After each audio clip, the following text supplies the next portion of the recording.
For David Davis, life is no longer as sweet as it once was.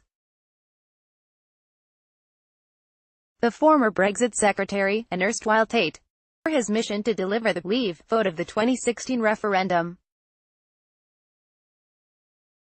Having quit the cabinet in July, in protest at Theresa May's Chequers plan to keep the UK aligned with the EU, the 69-year-old ex-territorial has spent the summer getting fit and is now gearing up for his biggest battle yet on Brexit. He and backbenchers in the Tory European Research Group aim to use the party conference next week, then the vote in Parliament that will have to happen before the end of the year to meet the March 29 deadline for exit day, to derail the PM's Chequers proposals. Some government whips have been busy trying to point out divisions within the ERG group, but Davis makes clear they are a formidable voting bloc that cannot be ignored. Every group in any political party has differences, egos and so on. But with Labour voting against, the critical size of the voting bloc is quite small. It's basically a dozen people, he says. The rock-solid core of the ERG is a multiple of that. I'm not even an ERG member.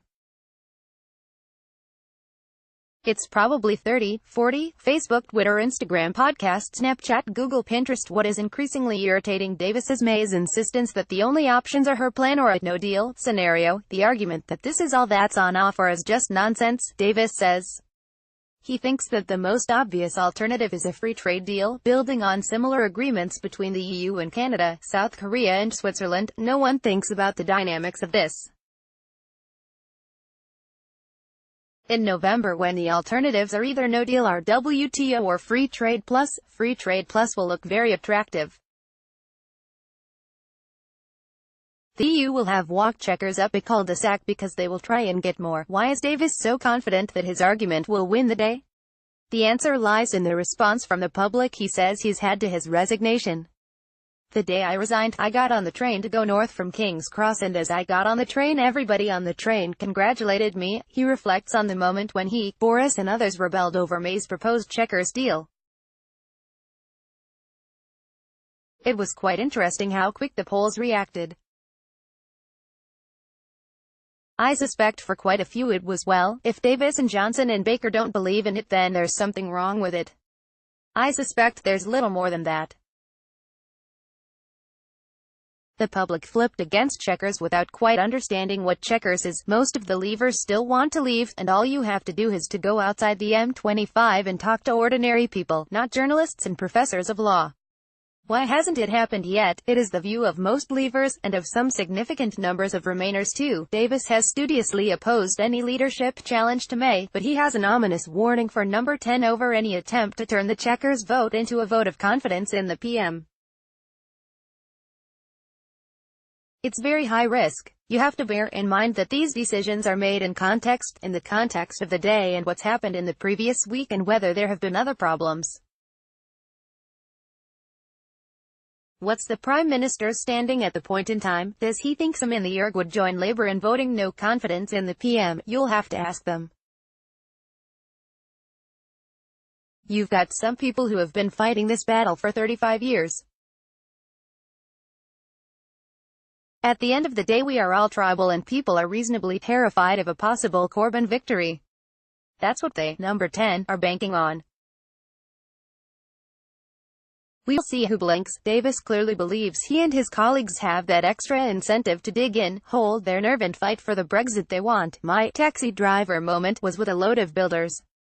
My wife was having a new kitchen installed. Every time I came home on a Friday there would be a new set of builders, carpenters, decorators, carpet layers, and every single one of them, without fail 100% voted leave.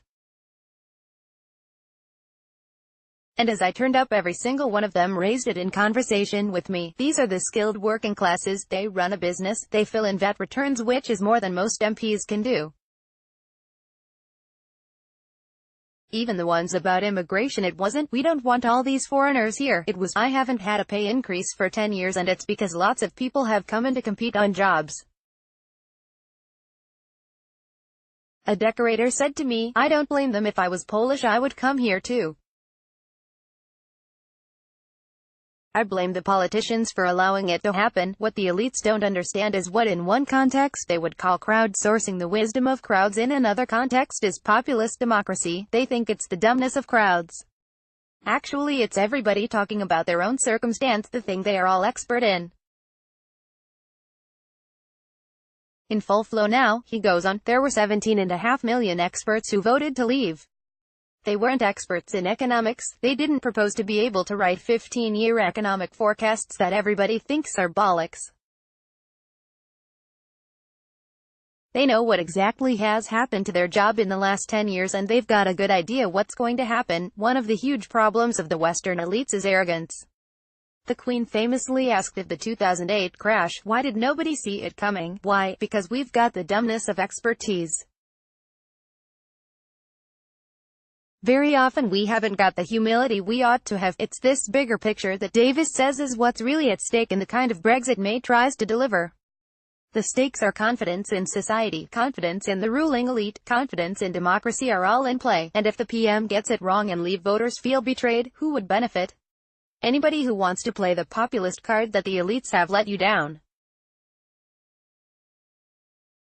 Populist something, whether it's far right or far left, I don't know. Remember in Greece you've got Tsipras. Look at Trump's economic policy, it isn't far right, it's tax cutting but it's infrastructure spending. You can see a populist eclectic could do well. The common denominator with Trump and Farage is whenever you throw dirt at them nobody pays attention because they think that's just the establishment doing what it normally does. So, you are going to get desensitized populist demos if you like. Davis isn't suggesting there would be civil disobedience, but he does say a sense of betrayal would create a new opening for a new kind of political force or leader. Would the new populists be more dangerous? Oh yes, Farage is not dangerous. Even someone like William Hague, the ultimate establishment writer, said if this isn't delivered properly there will be hell to pay. The damage to the mainstream political parties could take a very long time to repair, he suggests. When people get in like that they can hold power for a long time. So, the worst outcome would be a non-delivery outcome. Davis is unimpressed by suggestions the Tory rebels will be bought off by a vague form of words in the political declaration that is due to accompany the EU withdrawal agreement. Some suggest there could be a Czech-Ada ruse with the wording including bits of Chequers and bits of Canada Plus. He says that MPs won't hand over the £39 billion Brexit divorce bill in return for vague promises or a blind Brexit. We've got more negotiating power than we realize, but in order to exercise it we've got to go to the brink. The moment you give the £39 billion away you will not get the deal you want. This isn't theory. Look at the last couple of days. Juncker said if we, the EU, are unified, we can impose our will on others. Blind Brexit won't work and people won't vote for it. Labour would have a good case for saying we don't want to pay £39 billion for a pig in a poke. We don't want to put them in a position where they can turn round to the British public and say, we did the right thing, we didn't want to give away £39 billion of your money. However many hundred hospitals that is. Davis insists that among Tories, nobody wants a general election, and he's determined to not pollute this argument with the leadership argument. May is a good Prime Minister, broadly speaking, but in any discussion of the Tory leadership, Boris Johnson's name is never far away. Isn't Johnson's X factor likely to take him into number 10? That's a very simple view of the world. It's what will we need at the time, after Brexit? It depends what kind of Brexit it has been. We might need a healing leader. If it's immediately before the next election, we need an electoral leader, which might favor Boris, and Boris in particular. It's a bit like they said about Churchill, and I'm not comparing him to Churchill. All his vices and all his virtues are very visible. He stresses that the favorite in any Tory leadership speculation, and he knows this all too well having been ahead of David Cameron for much of 2005, rarely wins. Historically, leadership races are decided in the 6 to 12 months before they happen. And if you look generally speaking the leader that emerges has not been in the running 12 months before. Thatcher, Major, Hague, Duncan Smith, Cameron and May, they have been not there, they've been in the weeds. And there are reasons for that. The tactical reason is they don't attract enemies because they don't have a record to attack, real or imagined. The second reason is people are chosen for the day, and the issue of the day. Johnson's allies were certainly flirting with the idea of him becoming leader after May's snap election gamble went wrong in 2017. Speaking publicly for the first time about his own role in the decision to call that election, Davis says he was among those advising it would be a good idea, mainly to help with Brexit talks. Some of his critics have laid the blame at Davis's door. He is typically robust in response. You get people trying to say snide comments, saying it's your fault. I say, well, I recommended a general election. I didn't recommend a crap campaign. At the time the cabinet was 100% supportive. And actually so was everybody else. Nobody had ever lost 20 points in the polls. Local elections more than backed it up. We ran the worst campaign in modern history. On the night of the election, after the results came in and the Tories had lost their majority, it's claimed that May was so spooked that she feared Boris Johnson would try to oust her from number 10. Get me DD, she is said to have told aides. So just what happened that night? The morning of election day, for no reason, I just had an uneasy feeling. I had been hurtling round the country like a madman. I had gone from being Brexit Secretary to being fullback. Fallon and I were basically the two fullbacks. We would ring each other up and say who's taking the next problem. There was just something eating at me and I couldn't pin it down. I went to see Fiona Hill, May's media advisor, and said I think probably you'll want me on the radio in the morning. If it's all a great result, fantastic, but I just feel uneasy, so you may want me or Fallon on. She said we'll get you on. Davis's own supporters were urging him to think about the Tory leadership at the time. I had had calls from people, as you can imagine, saying, oh, you can take over, and so on. When he arrived from his 4 a.m. count in Yorkshire, having flown via helicopter to do the morning media round, Davis arrived to find a chaotic Tory operation in London. No media slots had been organised. I went to number 10. She was there with Philip and the chief whip, and I sat down and said, right, you've got to stay. Davis recalls, my opening words were, we have not got the result we wanted, but we need stability.